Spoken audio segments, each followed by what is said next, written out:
Hey, this is Dave DeCamp from antiwar.com. This is anti-war news for Friday, February 17th, 2023.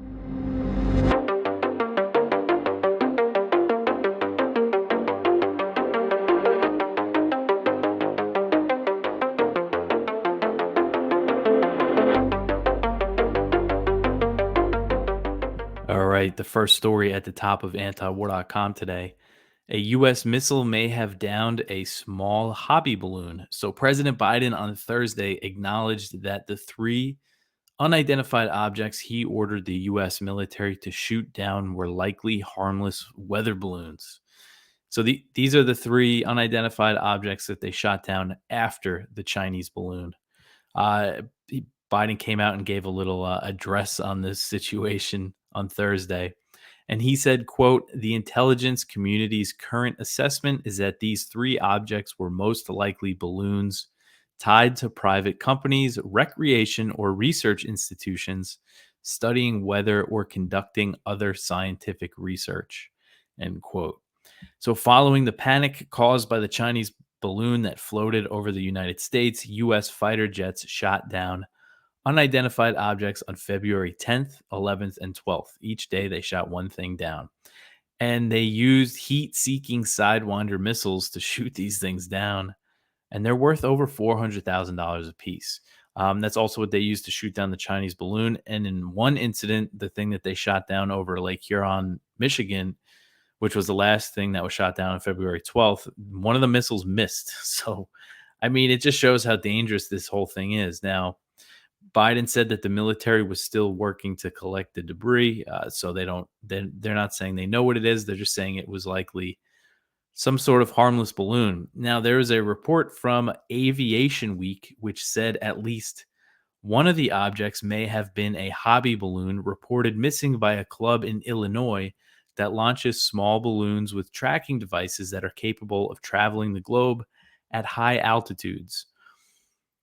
So the club, which is the Northern Illinois Bottle Cap Balloon Brigade, they said that their balloon was last reported off the coast of Alaska on February 10th, and tracking data projected that it would be floating over Canada's Yukon territory on February 11th, and that was the same day a US F-22 shot down an object in the area over that Canadian territory. And since then, they haven't seen this tracker hasn't transmitted its location since then. And the balloon that they launched is known as a Pico balloon, which is a small silver-coated party-style balloon that carries a transmitter. Party style, the things that you see at birthday parties. That's about uh, kind of a bigger version of that, but not much bigger than what you probably are picturing in your head. And a Pentagon memo described the object that was shot down over Canada as a small metallic balloon with a tethered payload below it. So if you're watching on the video here, I just tweeted out this picture that I found of one of these Pico balloons. This was the best one I could find because it shows somebody standing next to it, so you could get the idea of the size. And I mean, this is unbelievable. The fact that they might have used a Sidewinder missile to shoot one of these things down, and these are launched by hobbyists that in some cases they use ham radios to track them. Um, so again, and then more evidence that it could have been. This is what could have been shot down. Is that Canadian authorities said that the object that was shot down was traveling at approximately 40,000 feet. And when the club's balloon was last reported, it was floating at about 39,000 feet, so close to 40,000 feet. And this club right now, they're not blaming the government for shooting down the balloon, but they do think it's a real possibility. And again, their transmitter has been off, but there has been other instances where these transmitters could go out for a few days. But it's the 17th, and this was published on Thursday. This report. And it quoted a guy named Ron Meadows, who is the founder of Scientific Balloon Solutions, and that is a company that makes these Pico balloons. He told Aviation Week that he tried to contact the government to tell them that they were likely shooting these types of balloons down. He said, quote, I tried contacting our military and the FBI, and just got the runaround to try to enlighten them on what a lot of these things probably are. And they're going to look not too intelligent to be shooting them down, end quote. And these Pico balloons can be purchased for as little as $12. Some of them could go up to $180, but I mean, not much money. And if you look at again at the picture, it's a little tracking device, very small, just a few inches or so, that's hanging from this balloon. It's pretty cool. I mean, it sounds cool that they can travel the globe. And then this other club, the Rocky Mountain Ham Radio Group, they describe the Pico balloons as a 3-foot mylar foil party balloon filled partially with ultra pure helium and carrying a 13-gram solar powered APRS transmitter. So, again, very small transmitter. The balloon is intended to travel for long distances and is intended to be recovered. These balloons, is not intended to be recovered, so they don't recover them. These balloons have literally circumnavigated the globe even multiple times before finally descending. So apparently, these guys are nervous now that their hobby is going to get they might get new regulations or something put in place because of all this. But I mean, man, if that's what they shot down, I mean, it's just unbelievable. So they used, how many of the Sidewinder missiles for with these 3 unidentified objects? It's over $1 million. It's almost $2 million. And not to mention, deploying the jets, what that costs and everything. It's just, it would be unbelievable if, we didn't know who we were dealing with here. But again, it's not confirmed that that's what it was, but there's some pretty strong circumstantial evidence there. And I've seen other people say that it's probably these types of balloons. And Biden himself is saying, yeah, it's probably just some kind of weather balloon that was small and didn't, you know, didn't really do anything that the U.S. would have to worry about. All right, the next one here. Blinken might meet China's foreign minister at a conference in Munich amid balloon tensions. So Blinken, he's going to attend the Munich Security Conference, which is going to be held from Friday to Sunday. And he canceled a planned trip to China after the Pentagon announced that Chinese balloon was traveling over the continental United States. Blinken called the incident a clear violation of U.S. sovereignty, but it was later revealed that the balloon ended up in U.S. airspace by accident due to unexpected weather, which is what China was saying all along. That was confirmed by the Washington Post, and I believe the New York Times also had a story about that too since. And the U.S. still is claiming it was a spy device, while China insists it was a civilian balloon used for research purposes. So U.S. officials told Axios that if Blinken meets with Wang Yi, who is the Chinese foreign minister, at this conference, he would likely use the opportunity to ease tensions over the balloon. Although I don't really have much faith in Blinken, considering his reaction to the balloon thing is not, let me, talk to China. It's, let me cancel my trip. And China has criticized the U.S. for their reaction to the balloon, for shooting it down, for overreacting, and saying that it hurt the progress they made since Biden and Xi met in Bali, Indonesia.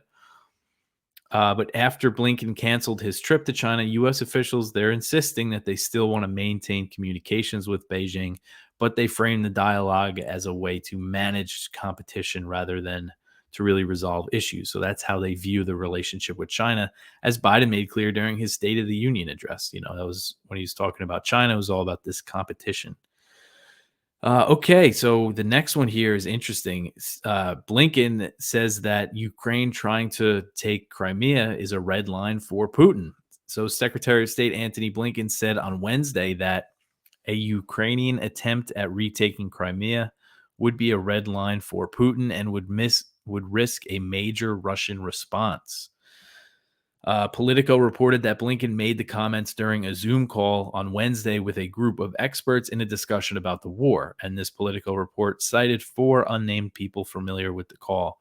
So to hear that Blinken said that, I mean, that's something, of course, we're always warning about, that this is such a serious red line for Putin. If the U.S. supported Ukrainian attacks on Crimea or a Ukrainian attempt to take the peninsula, we're risking nuclear war there. And Blinken's comments might mark a potential shift in the Biden administration's thinking about Crimea. While it's clear, the Pentagon and the administration in general doesn't actually think Ukraine has a chance of retaking Crimea, The New York Times reported last month that the administration still wanted to help them attack the peninsula and that they weren't concerned about escalating the war. So at least here, Blinken recognizes, the risk. And Putin has shown he's displayed a willingness to really escalate the war over attacks on Crimea. A very important point that I make a lot is that he didn't start these large scale attacks on Ukrainian energy infrastructure until after the truck bombing of the Kerch Bridge, which connects Crimea to the Russian mainland. That happened in October. And then they started pounding Ukrainian infrastructure. Again, they didn't do it before that. So the idea that it doesn't risk escalation like a full scale assault is just nonsense. It's just not true. According to Politico sources, Blinken made the comments when asked if the administration was willing to help Ukraine achieve its goal of taking Crimea, which Russia has controlled since 2014. They said that Blinken conveyed that the U.S. is not actively encouraging Ukraine to retake the peninsula, but said that it's up to Ukraine whether to do so or not. So he's not ruling out helping them. He's saying if they want to do it, I guess they'll still support them. And Ukrainian officials still maintain that they will drive Russia out of the peninsula. But again, the Pentagon doesn't think so. And neither does Mark Milley, the chairman of the Joint Chiefs of Staff. He said that it's unlikely Ukraine's going to be able to drive Russia out of all the territory that it controls. He said by the end of the year, but I think he kind of means in general. While Ukrainian officials say that they will liberate Crimea, most people living on the peninsula are happy that they are part of the Russian Federation. This is, again, another important point because this is what the rhetoric you hear from Ukrainians is that, they're going to liberate this peninsula, but it's full of people that don't want their liberating. Russia annexed Crimea following the 2014 U.S.-backed coup in Kiev that ousted Yanukovych, sparked the civil war in the Donbass, and a referendum at the time showed 97% of voters were in favor of joining Russia. Now, that is a very high number, and the U.S. and Ukraine dispute the result. But polling since then has shown that overwhelmingly the people of Crimea are happy that they joined Russia. There's a lot of examples of this. And this article I linked to isn't some Russian propaganda. It's actually Foreign Affairs. So again, very mainstream new outlet that recognizes, the reality in Crimea and how people that live there feel. So good to see at least Blinken recognizes, it could risk something if Ukraine goes for it. All right, the next one here, Ukraine launches joint production of artillery shells with a NATO country. So Ukraine's state arms producer announced on Wednesday that it was launching joint artillery shell production with an unnamed NATO country, and this is a step that reflects the alliance's deepening cooperation with Kiev. So this is Ukroboronprom is the company. They said that they began producing 120 millimeter mortar rounds with a NATO member, but declined to identify which NATO member it was. The company's spokeswoman said that the joint production was just the first step in NATO-Ukraine cooperation on arms production. She said, quote, "The emergence of this shell is the first product of our joint cooperation with a country from the NATO alliance. It will not end with shells. We will soon show you other products produced with partner countries. This is the onward movement and integration into cooperative chains with the North Atlantic Alliance," end quote. The announcement came a few days after the Telegraph reported that British defense industry executives recently visited Ukraine to discuss producing British weapons inside the country. But this spokeswoman, she said that the NATO country involved in the artillery shell production was in Central Europe. She wouldn't say which one, but said it was a Central European country, and that rules out the UK as a possibility. The Telegraph report said that arms makers in other countries were looking to produce weapons inside Ukraine, including companies in France and Germany. And of course, any factories producing NATO weapons would be a potential target for a Russian military. So again, this is an example of Ukraine NATO really expanding cooperation, and it comes as NATO is really worried about this artillery shell shortage that they're dealing with. The next one, I just left up that Russia wants a UN Security Council meeting in wake of the Seymour Hersh Nord Stream report. The next one here, this is really important. U.S. sanctions are killing Iranians with a blood disorder. So UN experts said this week that U.S. sanctions on Iran are causing more deaths of Iranians with thalassemia, which is a congenital blood disorder that requires specialized medicine. I probably pronounced that wrong. I meant to double check on the pronunciation before I started recording, but it's a bad blood disease that people inherit, and they require specialized medicine to treat. So in a statement, two UN experts, one is Elena Duhan, who I quote a lot. She's the UN Special Rapporteur on unilateral coercive measures, which sanctions are. They said, quote, the lack of access to medication has resulted in many more deaths. Since the reimposition of sanctions against Iran by the U.S. in 2018, overcompliance with sanctions has escalated, affecting the import of life-saving iron-regulating medicines for Iranian thalassemia patients.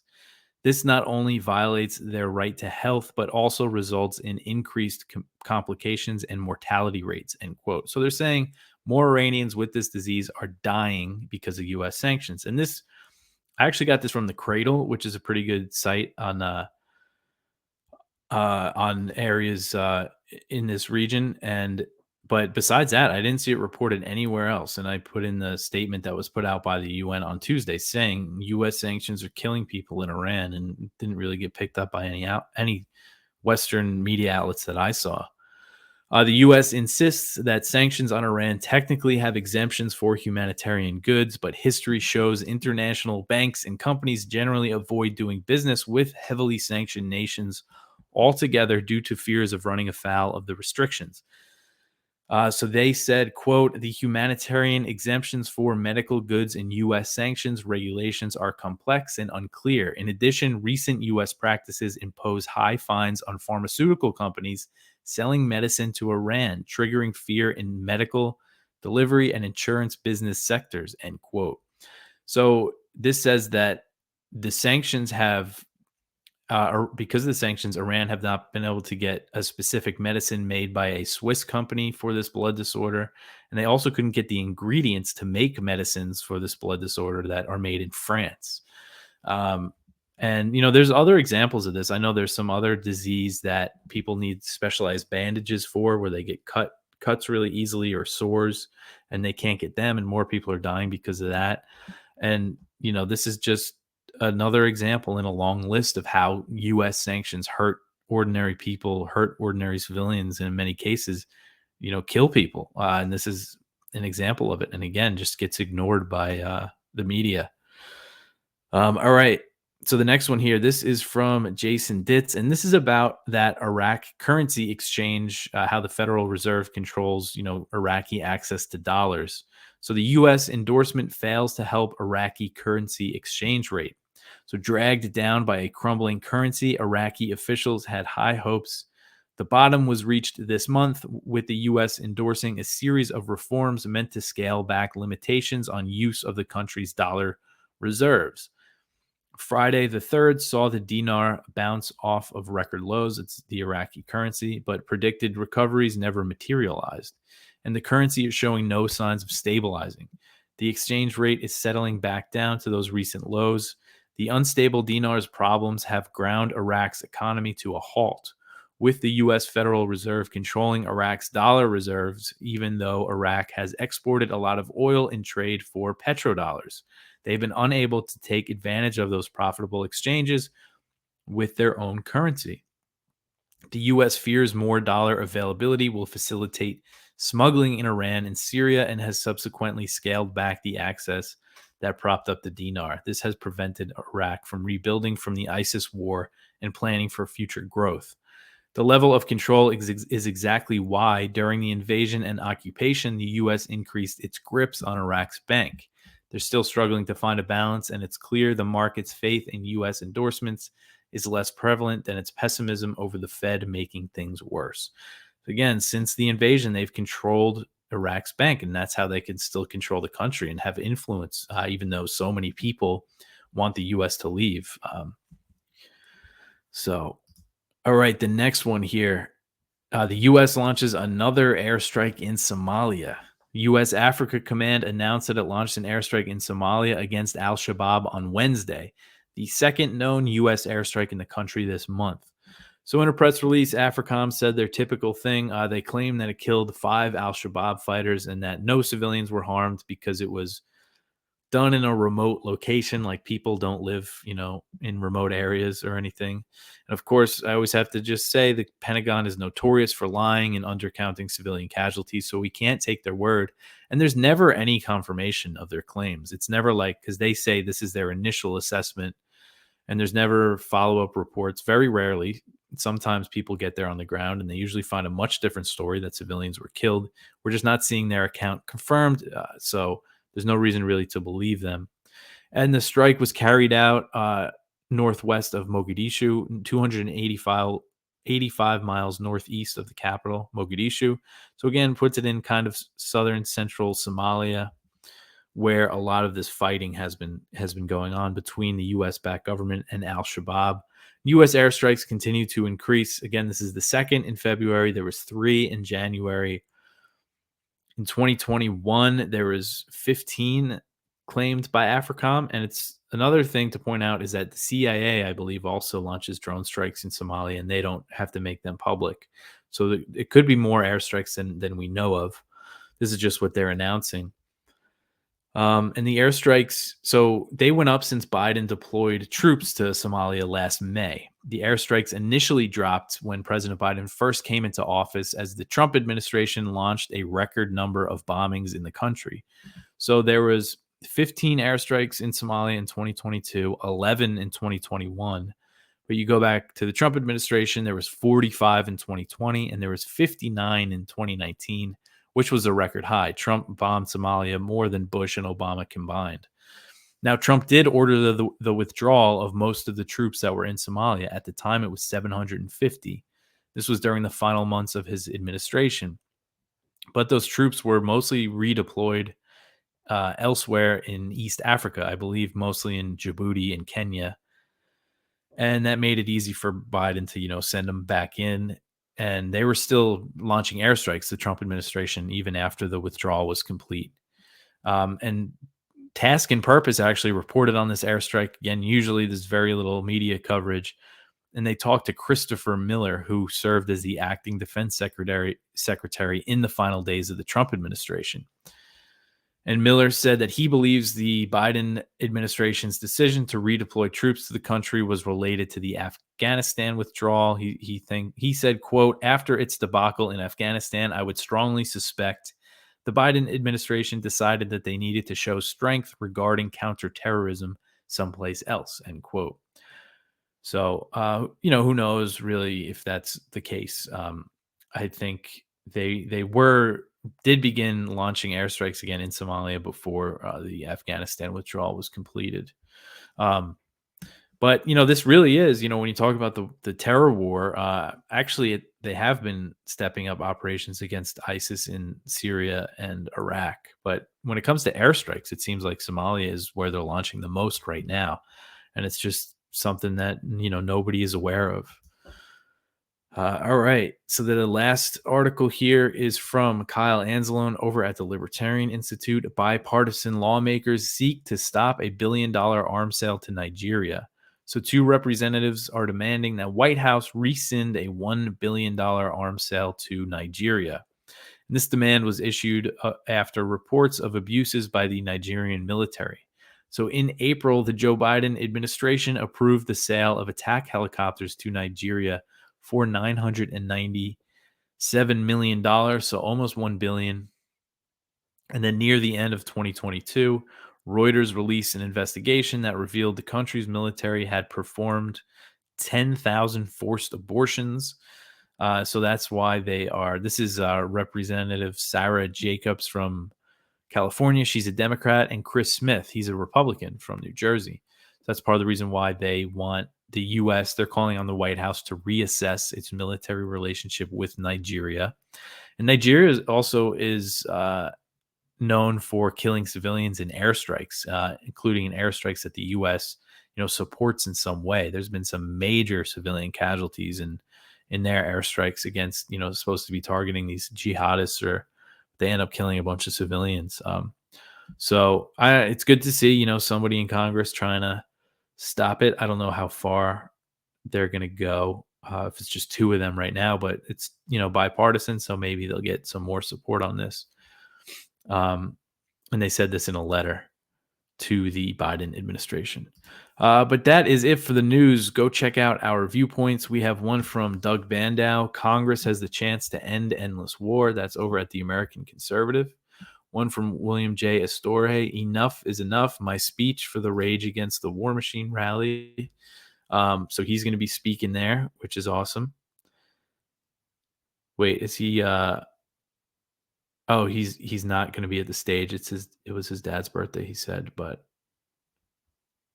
anyway, go check that out. That's a speech that he would deliver. We have one from Ted Snyder. This is over at the Libertarian Institute. Who really started the Ukraine wars? One from Stephen M. Walt. That's over at Foreign Policy. The top 5 lessons from year 1 of Ukraine's war. And then the spotlight is from Kelly Vlahos over at Responsible Statecraft about the Seymour Hersh Nord Stream bombing, the Cy Hersh effect, killing the messenger, ignoring the messenger. A lot about the media reaction. So go check that out. But that's it for me for today. That's it for the week. I should be back on Monday, so I'm going to be at the rally on Sunday in DC. If any of you are going to be there, maybe we'll meet. But so it's Sunday, so I record Monday's show on Sunday night. I usually spend Sunday writing my articles, but Kyle Anzalone and Connor Freeman, I believe they're going to be available to be writing while I'm at the rally. And if I get home in time, I'm going to record a show. I should. DC is only like a 2-hour drive for me. You just never know with DC traffic and stuff, even though it is a Sunday.